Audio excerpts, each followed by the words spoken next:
Mila esker etortzeagatik. A ber, bueno, hemen askotariko jentea batu gara. Bai, entzuten da?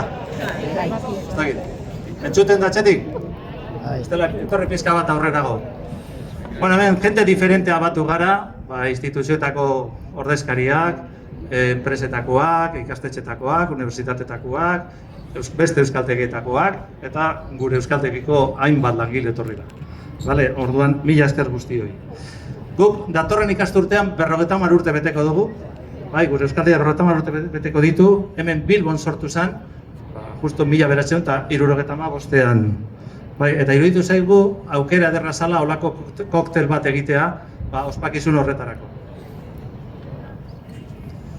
Gure euskaltegia sortu horretik, gau eskolak egon ziren, eta Bilbon egon ziren, hiru iluminatu edo elkartu ziren, hebraiera zelan berreskuratzen ari ziren, aztertzera joan ziren, eta ulpanetako esperientzia oinarritzat hartuta, euskaltegiak asmatu zituzten.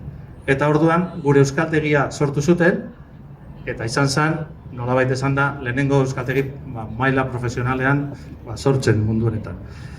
Salto eman zen gau eskoletatik euskaltegietara.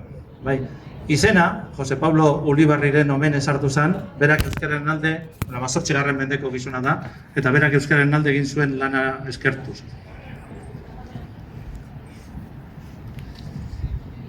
Gure euskaltegitik ikasle piloa pasatzen da urtean, 2000 lagun inguru, eta historian zehar 600 langile baino gehiago pasatu da.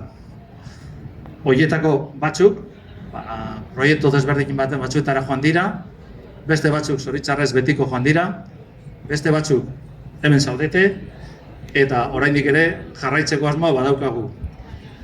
50 urte ez da gutxi, beste 50 urte aguantatzeko indarra izango genuke, baina ezin dugu ahaztu hiltzeko jaio ginela. Gure helburua euskara mundu guztiak ezagutzea dela. Orduan, mundu guztiak euskara ikasten duenean, gureak egingo du. Pantailetan, hemen ipini ditugun pantailetan, irudiak eta ikusiko dituzue, euskaltegiko irudi zaharrak eta berriagoak, eta seguro nago bat baino gehiago ezagutuko duzuela, hortik agertzen garenetan, eta amaitzeko, maila pertsonalean, gauza bat esateko aprobetxatu nahi dut. Eta da, ni alboratzen hasiko naizela. Datorren ikasturtea, gorenekin batera arituko naiz, edo bera nirekin batera arituko da. Eta, orduan, biok ibiliko gara urte batez, eta nik agur esango dut, eta berria emango da. Urte hauetan guztietan aurrera pauso handiak eman badira ere, ez pentsa oraindik dana konponduta dagoenik. Eta orduan, bai Loreni, bai beste euskaltegietako ordezkariei eta gizartari hainbat kontu geratzen zaio. Euskaltegi munduan, aurrera pauso handiak eman badira ere, oraindik ere badira, nik hiru puntu esango ditut. Bata da, euskaltegiok tituloa emateko edo proposatzeko eskumena hartu beharko genuke. Hori, ABCA legeak, 1983an atera zenean, hala adierazten zuen. Gero, bestetik, ikuspuntu ekonomikotik, urrats handiak eman dira. Hemen, bi atal bereiztu aldugu, bata da euskaltegientzakoa eta beste bat ikasleentzako. Euskaltegientzako parametroetan, orain dela 3 urte, akordio ona lortu genuen, oso ona, orain berriztatu behar dugu, eta han izan genituen akatsak, edo deskubritu ditugunak, oraingoan konpondu behar dira, eta kitxo, hori denbora kontua da.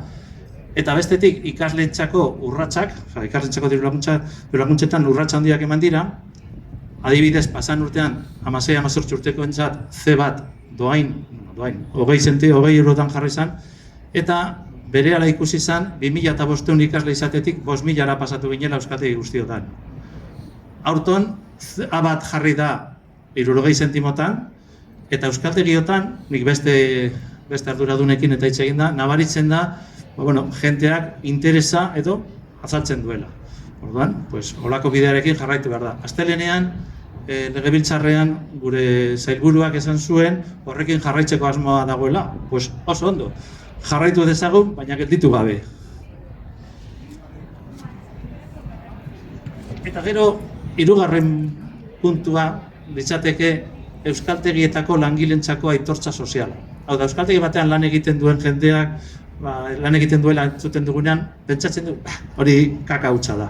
Bueno, horretarako behar da aitortza sozial bat. Eta praktikara eraman daiteke hori aitortza administratiboa eginez. Hau da, euskaltegietan lan egindako esperientzia kontabilizatuz, gero administrazio publikora salto egin nahi duen pertsonarentzat.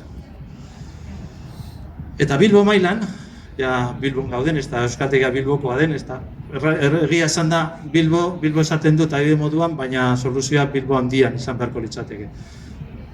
Euskal Herria euskalduntuko da, Bilbo euskalduntzen bada. Hemen jente piloa bizi gara, hori Bilbo handian batez ere, eta orduan hemen azkenengo urtean diru laguntza izugarri disparatu da, 220 700.000 eurora, baina ara ere, orain gobernuak beretan doakotasuna hartzen badu, urrats ausartak eman behar dira, apostuak egin behar dira, eta, jente animatu orokorrean, bestela gaur egun gure ikasleek duten arazoa da, euskara ikasi bai, baina ez daukaten non praktikatu. Orduan, ez da euskara ikastea bakarrik, euskara ikastea oinarrizkoa da, baina beste gauza batzuk ere badira.